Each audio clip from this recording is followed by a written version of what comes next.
அஸ்ஸலாமு அலைக்கும் வஹ்மத்துல்லாஹி வபரகாது. மனிதர்களின் அன்றாட வாழ்க்கையில் இந்த பூமியில் பல விசித்திரமான மற்றும் ஆச்சரியமூட்டும் விஷயங்களை காண முடியும். அத்தகைய விஷயங்களை உணர்ந்து மனிதர்களுக்கு ஒரு பாடமாகவும் அல்லாஹுவை நோக்கி நெருங்குவதற்கு ஒரு வழியாகவும் அதை ஏற்றுக்கொள்ள வேண்டும். மனித உருவாக்கத்தின் அற்புதங்களை பற்றி சிந்தித்தால் அல்லாஹ் நமக்கு எத்தனை பெரிய ஆசீர்வாதங்களை அளித்திருக்கிறான் என்பதை நம்மால் புரிந்து கொள்ள முடியும். அதனால்தான் நூற்றாண்டுகளுக்கு முன்பு நபி ஸல்லல்லாஹு அலைஹி வஸல்லம் கூறினார்கள், யார் தனது உடலை புரிந்து கொள்கிறாரோ அவர் நிச்சயமாக தனது இறைவனை புரிந்து கொள்கிறார்.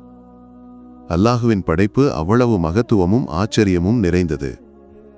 இவ்வாறு எகிப்தில் நடந்த ஒரு ஆச்சரியமான சம்பவத்தை பற்றி இப்போது பார்க்க போகிறோம். ஒரு ஆடு விசித்திரமான முறையில் குட்டி போட்டதைக் கண்டு உலகம் ஆச்சரியத்தில் ஆழ்ந்துள்ளது. அந்த காட்சியை ஒருமுறை பார்ப்போம். பல அரேபிய சேனல்கள் இந்த சம்பவத்தை பற்றி அறிக்கை செய்தன. ஆடு பிரசவத்தில் சிரமங்களை எதிர்கொண்டது. அதைத் தொடர்ந்து வீட்டில் உள்ள பெண்களும் அயலவர்களும் இணைந்து குட்டியை வெளியே எடுக்க முயற்சித்தனர். அவ்வாறு பிரசவித்த போது 6 கால்களும் மனித முகத்தோடு ஒத்த ஒரு ஆட்டுக்குட்டி காணப்பட்டது. அதை கண்டவுடன் அவர்கள் மிகவும் பதற்றமடைந்து மற்றவர்களுக்கு இதை தெரிவித்தனர். இது மிகவும் அரிதான ஒரு சம்பவமாக இருந்தது. இதைத் தொடர்ந்து அங்கிருந்த டாக்டர் உசாமா கூறுகிறார், இது மிகவும் அரிதாக காணப்படும் ஒரு சம்பவம். ஹார்மோன்களின் மாற்றங்கள் காரணமாக மனிதர்களிலும் மற்ற உயிரினங்களிலும் இது நிகழ்கிறது. ஆனால் மனிதர்களில் இது சில குறிப்பிட்ட மருந்துகளை பயன்படுத்துவதால் பெரும்பாலும் நிகழ்கிறது.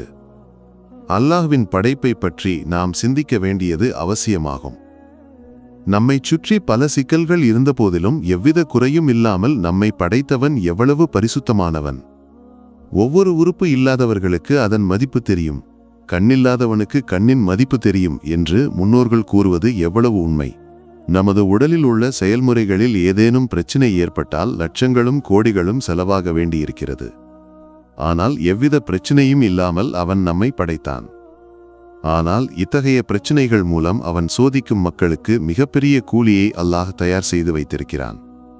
அதனால்தான் நபி ஸல்லல்லாஹு அலைஹி வஸல்லம் கூறினார்கள், யாரேனும் தனக்கு மிகவும் பிடித்த 2 விஷயங்களால் சோதிக்கப்பட்டால் அதற்கு பதிலாக அல்லாஹ் அவருக்கு சொர்க்கத்தை அளித்து ஆசீர்வதிப்பான்.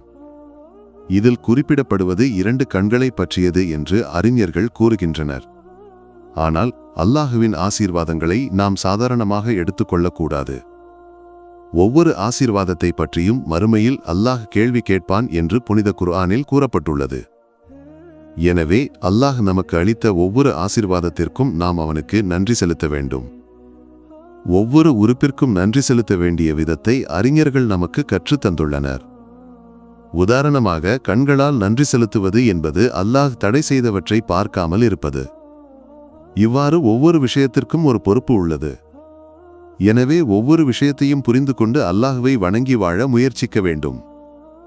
அல்லாஹ் நமக்கு வெற்றி அளித்து ஆசிர்வதிக்கட்டும். ஆமீன். இந்த வீடியோ உங்களை சென்றடைய காரணமானவர்களுக்கு பிரார்த்தனை செய்ய வேண்டும் என்று நினைவூட்டி இன்ஷா அல்லாஹ் மற்றொரு வீடியோவுடன் பின்னர் சந்திப்போம். பிரார்த்தனையுடன், அஸ்ஸலாமு அலைக்கும் வஹ்மத்துல்லாஹி வபரகாதுஹு.